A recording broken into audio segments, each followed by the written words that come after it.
Beautiful.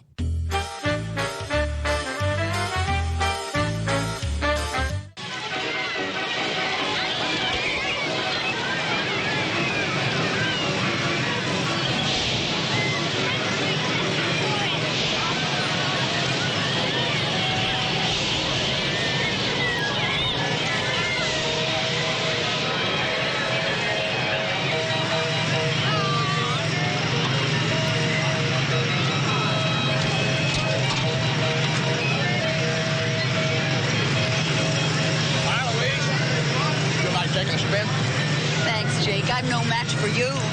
Where you helping? They're having fun, which is what you need a rest from. They can't. 1 day a year is all I got.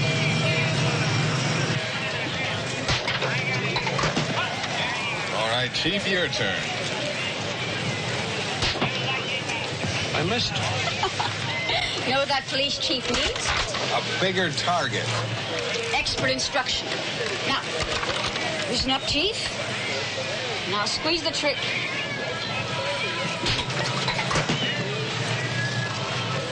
Score.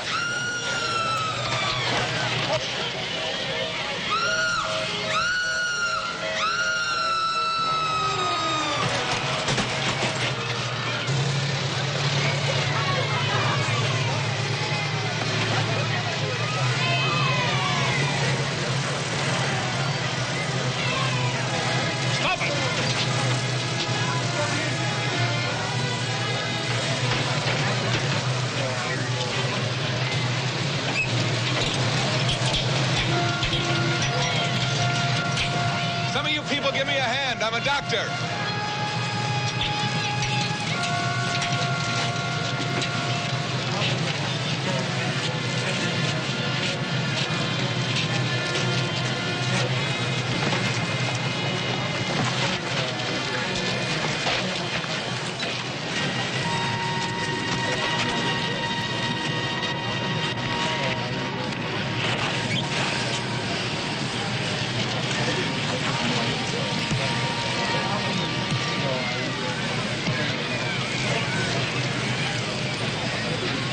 Mrs. Wynn, get a stretcher.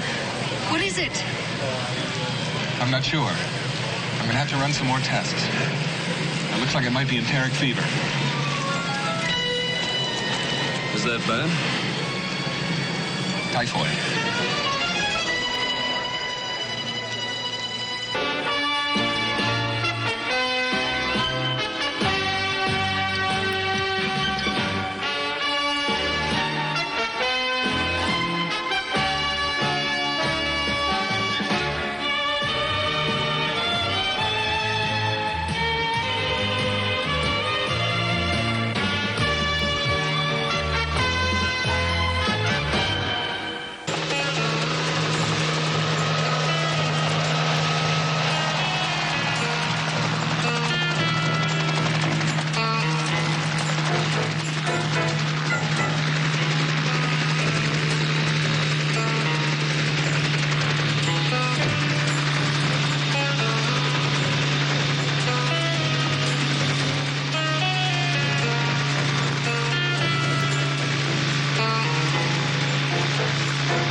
tones.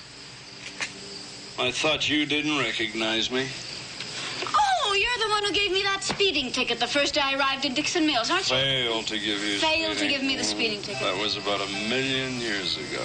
3 months tomorrow.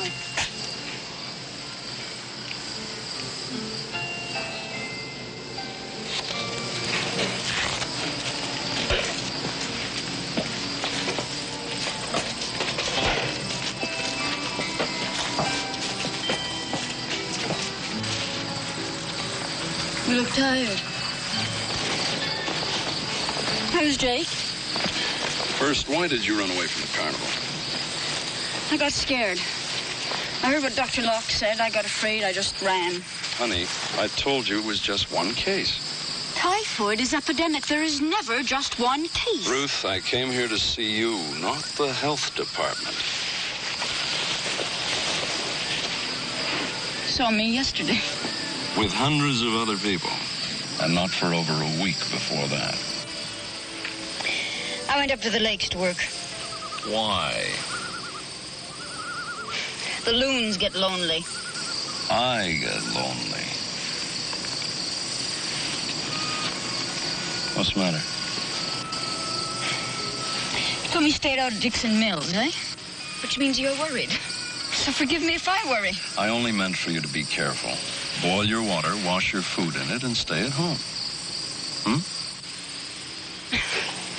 Forgive me if I'm such a coward about illness. Just doesn't seem to be any way to fight it. I think I should leave. You just came into my life. I'll arrest you if you try to leave. I think you would, wouldn't you?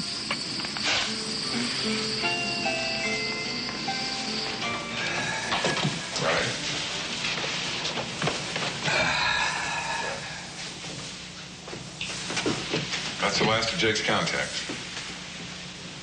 All right, recheck them again in the morning. Find anything? Nothing.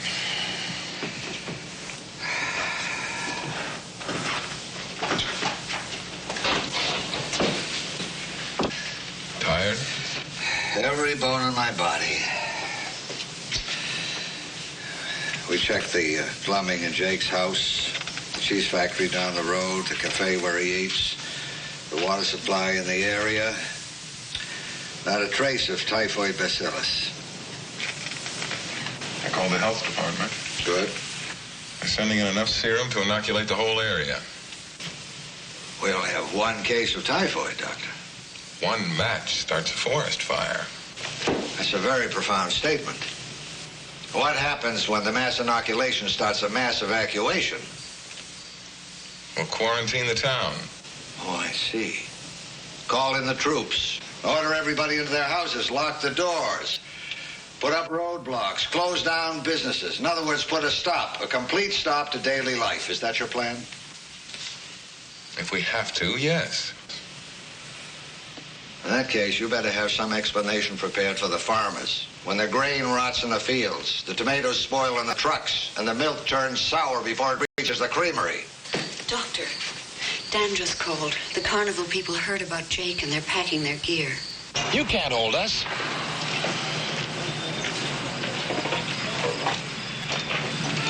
I'm asking you to cooperate. Listen, I paid my license fee. My people have kept out of trouble, and when I leave, the fairgrounds will be clean. That's all the cooperation I owe. I'm not sticking around here with typhoid in the area. All right, Mr. Bryce, you can go as soon as we check your food concessions and take blood samples of your crew. Listen, I'm due in Oakville in 2 days. I've got 27 pitches to put up before I make a cent. Oakville will wait. Oh, will it? Now, who wants to take their kid to a carny that's just been quarantined in a town with a typhoid epidemic? There's no epidemic. It may be only an isolated case. Well, you better get a warrant or I leave now. Where are you going? To get a warrant. Hey! You talking to me? You, what's your name? Vinnie Logan. Did you hear what you wanted to hear? What? Over here, just now. You were listening. Hold it. I know you. Yesterday. I sold you a hot dog. I run the stand. Go ahead. Get your paper. Put me out of business. What do you care, Yoko?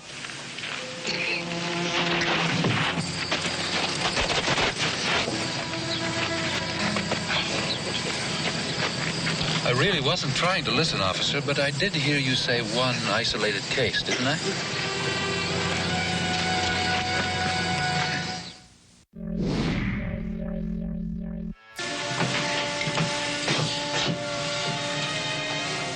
We're filling up. Maybe we won't have any more. Put some beds in my room. And Dr. Locke's, just in case.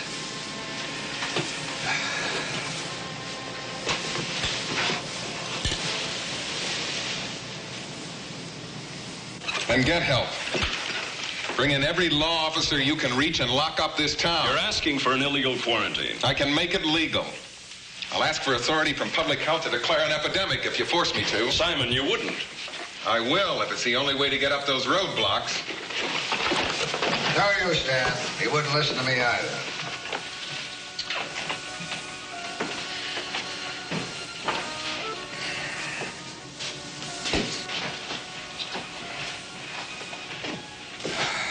What are you going to sit down for 5 minutes? Maybe tomorrow. I've got a couple of new patients. Family from out of town fishing the lakes up north. 2 of the children are down with a fever. Completely unrelated cases in widely separated areas. No common source, no apparent connection. You realize what that means, Simon? We're facing the possibility of a carrier. You better get hold of Dad and cool him off. If it is a carrier, we'll need his help in tracking him down.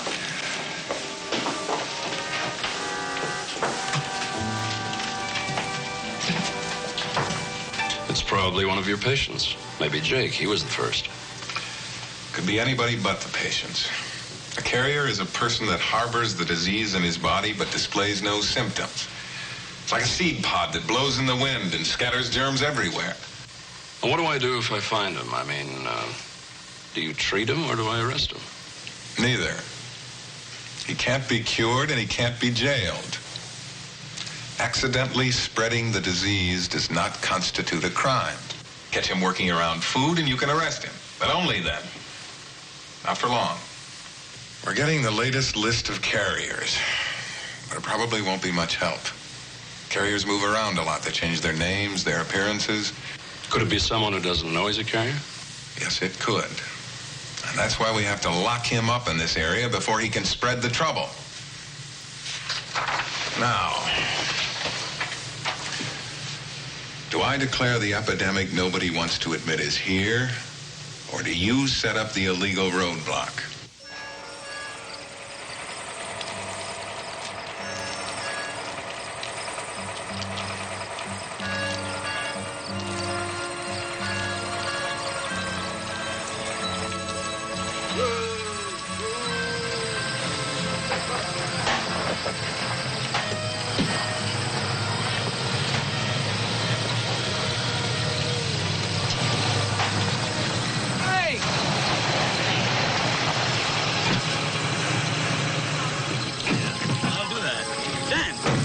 Get this roadblock cleared out. We can't get up our produce to market today. We got all sorts of goods here. Come on, man. Do something about it.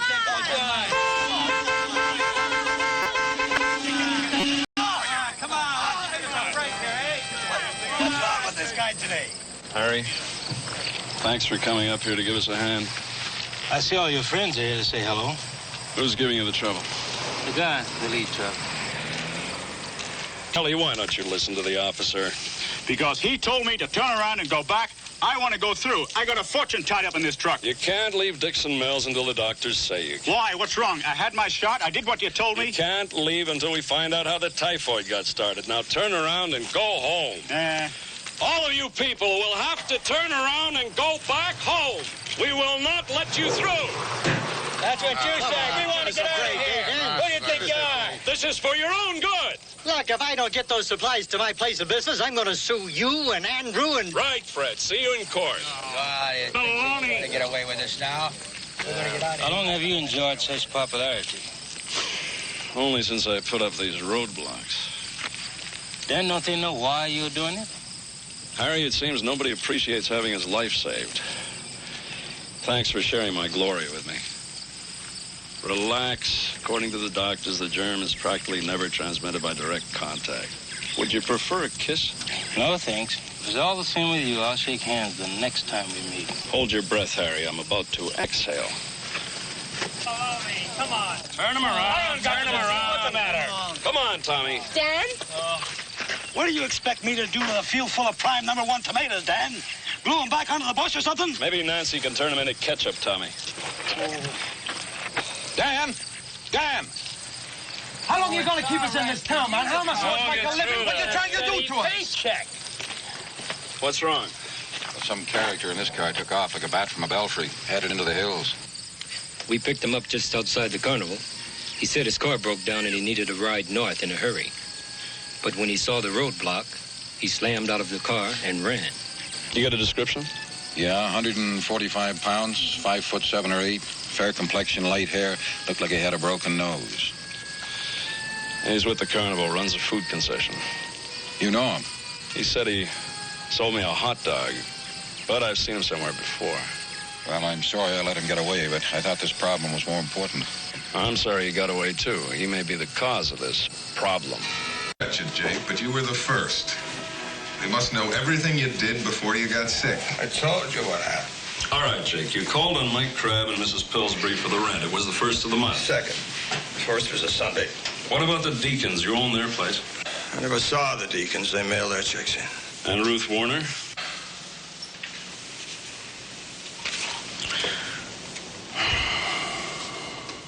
You all right?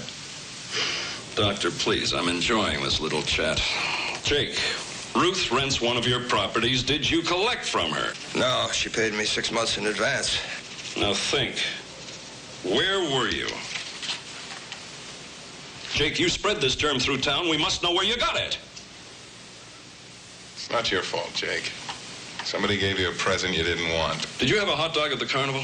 What? A hot dog, a hot dog. You know what a hot dog is? Dan, go easy on him. There's a food stand near the shooting gallery. Did you eat there? Oh, sure. What's a carnival without a hot dog? You check all the food at the carnival? All but one of the food handlers. He's trying to avoid me for some reason. Dan, slow down. You look tired. That's only because I am.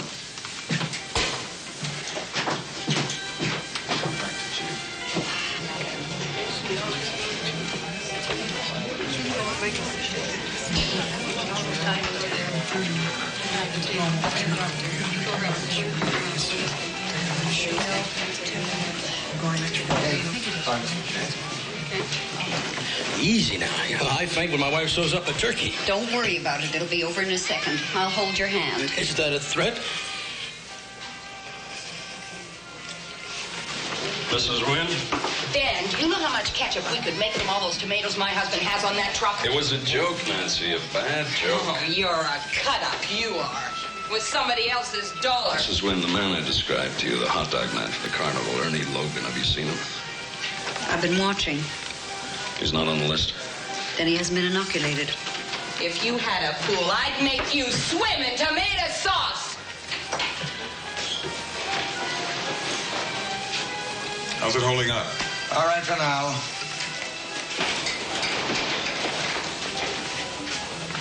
Dan get a shot yet? Nope. Why not? Have you ever learned to hit a moving target? What's that? You won't go to your antitoxin, so your antitoxin goes to you. Not in the arm, too much muscle. All right, but take it easy. I'm sensitive. Is that what Ruth likes about you?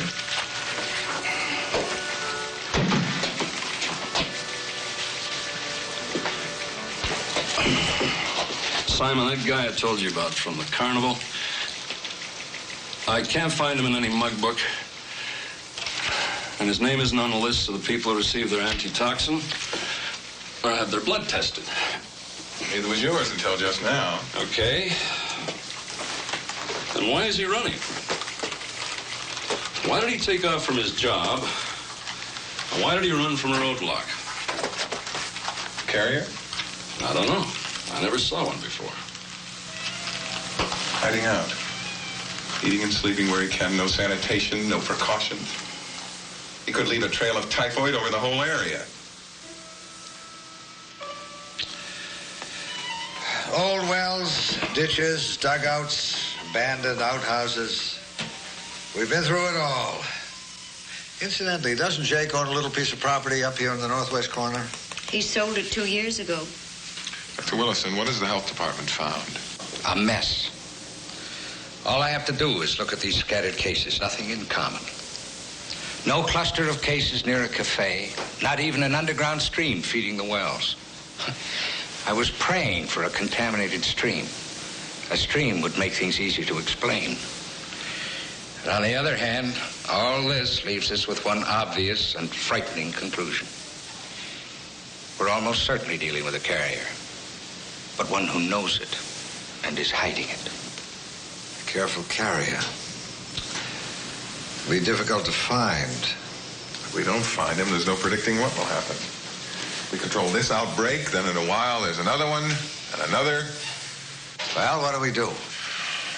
Gentlemen, as public health officer, I'm forced to declare an official epidemic. Doctor, do you realize the consequences? I'm fully aware. I don't think you are. Don't you remember New Orleans, Hong Kong, Beaumont, Texas, Oakland, California, India, where the cure was worse than the disease? Doctor, I demanded the roadblock. I did it to contain the disease, not to stifle this community. I see no alternative. My first consideration is to contain the disease. And disease doesn't wait. That's just another platitude, Doctor. Starvation is a disease. So is depression. You put up a notice of epidemic in this town and Dixon Mills is finished. Then what will you have saved? Lives, Doctor. Lives. But nobody will buy an apple out of this area. The summer camps will be closed for good. The dairy farms, the cheese factory, the cattle ranches. Gentlemen, it's 2 prongs of a pitchfork. Whichever way you move, it hurts. I'll have that remark cast in bronze and placed over the marker where Dixon Mills used to be. In time. This town will become a ghost town. Well, time is running out. So, gentlemen, if you will be good enough to call the town meeting, we'll make the announcement.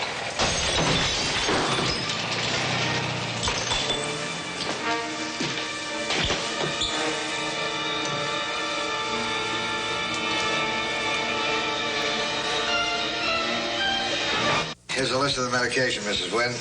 I'll try to keep the meeting short. You think you can hold the fort for an hour or so? I'm not exactly alone, you know. I have 6 volunteer helpers. If you do run into trouble, we can be back in 10 minutes. Morning. Ready to leave? I'll give you a lift. Meeting's called for 11. I want to get there early. There's a rumor out they're going to lynch you for insisting on the quarantine. You want to get there early to protect him? Not exactly. I hear the first one there gets to hold the rope.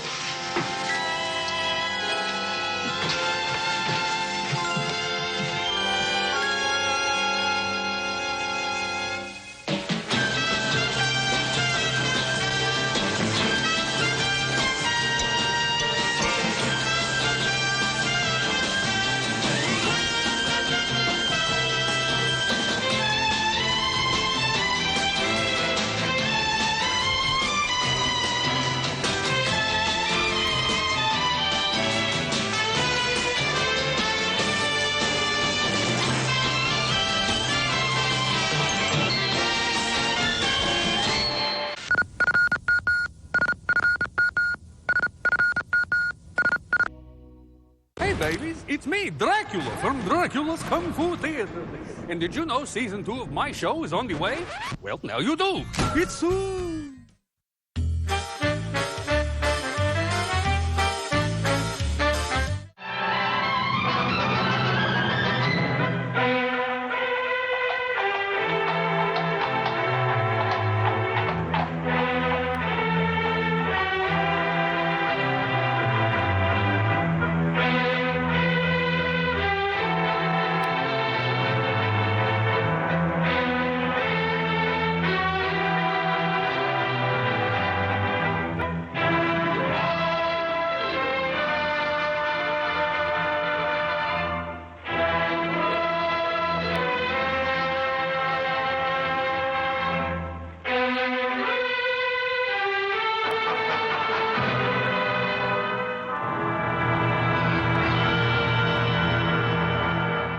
It started with a series of isolated events. There was a warehouse fire in Stepney. 2 workmen were severely injured, and 1 fireman was killed. There was an explosion followed by fire. When it was over, there was only enough left to determine that it was no accident. Nor was what had happened to the man whose body was found in a nearby street. He had been stabbed 4 times. A link connected him with the fire. A pedestrian told the police he thought he'd seen the man running desperately as though for his life. He couldn't be sure. The fire swept the building so furiously in the confusion that followed. So many people were running. He wouldn't have noticed the man at all if it hadn't been for one thing. He was running away from the fire. The case was turned over to Inspector Lestrade of Scotland Yard. And from that point, it was to involve Sherlock Holmes and myself in one of the most frightening situations of our lives. Nothing at all? Nothing, sir. No laundry marks, no papers of any kind? There had been laundry marks, but they'd been cut out, sir. And there was nothing at all in his pockets. What about this mud in his boots? Oh, the laboratory have been working on that since last night, sir, but they can't break it down. You mean they can't break it down? Laboratory? What's the use of having a new laboratory if they can't do a simple analysis? That's just what I say, sir. It's ridiculous. How do they expect me to solve a murder if I can't get any cooperation in my own department? That's just what I say, sir. No cooperation. I've got to do everything myself around here. Sir, supposing we get back a sample from the laboratory and go over with it? Oh, I suppose